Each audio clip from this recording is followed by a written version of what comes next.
Hi ನಮಸ್ಕಾರ. ಒಂದು ಮಾತ್ರೆ ತಗೊಂಡು ಮಲಗಿಬಿಟ್ಟಿದ್ದೆ. ಟೈಮ್ ಆಗಿರೋದೇ ಗೊತ್ತಾಗಿರಲಿಲ್ಲ. ಊಟದ ಟೈಮ್ ಬೇರೆ ಆಗ್ಬಿಟ್ಟಿದ್ದೆ.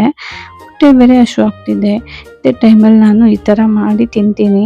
ತುಂಬಾ ಚೆನ್ನಾಗಿರುತ್ತೆ ಮತ್ತು ಬೇಗನೂ ಆಗುತ್ತೆ. ಒಂದು ಬೌಲ್ ಮೊಸರು ತೊಗೊಂಡು ಈ ಥರ ಚೆನ್ನಾಗಿ ಮಿಕ್ಸ್ ಮಾಡ್ಕೊಬೇಕು. ಆಮೇಲೆ ಇದಕ್ಕೊಂದು ಸ್ಪೂನ್ ಸಾಂಬಾರು ಪೌಡರ್ ಹಾಕಿ ಚೆನ್ನಾಗಿ ಮಿಕ್ಸ್ ಆದಮೇಲೆ ಇದಕ್ಕೆ ಎಷ್ಟು ಬೇಕು ಅಷ್ಟು ನೀರು ಹಾಕ್ಕೊಳ್ಳಿ. ನೀರು ಹಾಕುವಾಗ ಸ್ವಲ್ಪ ನೋಡ್ಕೊಂಡು ಹಾಕ್ಕೊಳ್ಳಿ, ಯಾಕಂದರೆ ತೆಳ್ಳ ಆಗಬಾರ್ದು, ಸ್ವಲ್ಪ ಗಟ್ಟಿ ಥರನೇ ಇರಬೇಕು.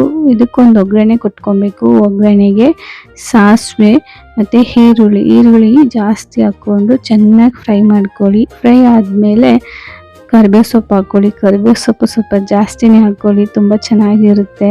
ಹಾಗೆ ಒಣಮೆಣ್ಸಿನೂ ಹಾಕಿ ಮಿಕ್ಸ್ ಮಾಡಿ, ಇದಕ್ಕೆ ಸ್ವಲ್ಪ ಅರಿಶಿನ ಹಾಕಿ ಮಿಕ್ಸ್ ಮಾಡಿ, ಇವಾಗ ಮಿಕ್ಸ್ ಮಾಡಿ ಇಟ್ಕೊಂಡಿದ್ವಲ್ಲ ಮೊಸರು, ಅದನ್ನು ಹಾಕಿ ರುಚಿಗೆ ತಕ್ಕಷ್ಟು ಉಪ್ಪು ಹಾಕಿ 1-2 ಕುದಿ ಬಂದರೆ ಸಾಕು. ಸಖತ್ತಾಗಿರೋ ಮಜ್ಜಿಗೆ ಹುಳಿ ರೆಡಿ ಆಗುತ್ತೆ. ಹೊಟ್ಟೆ ತುಂಬ ತಿನ್ಬೋದು ಬಿಸಿ ಅನ್ನೋ ಜೊತೆ.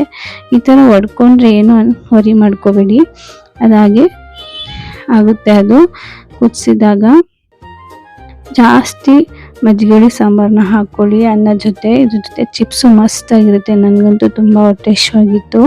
ಹೊಟ್ಟೆ ತುಂಬ ತಿಂದೆ. ಸ್ಕೂಲಿಂದ ಮಕ್ಕಳು ಬಂದಮೇಲೆ ಇಬ್ಬರು ಕೂಡ ತಿಂದರು, ಮನೆಯವರು ಕೂಡ ತಿಂದರು. ಒಂದ್ಸಲ ಟ್ರೈ ಮಾಡಿ ಕಮೆಂಟ್ ಸೆಕ್ಷನಲ್ಲಿ ತಿಳಿಸಿ. Thank you.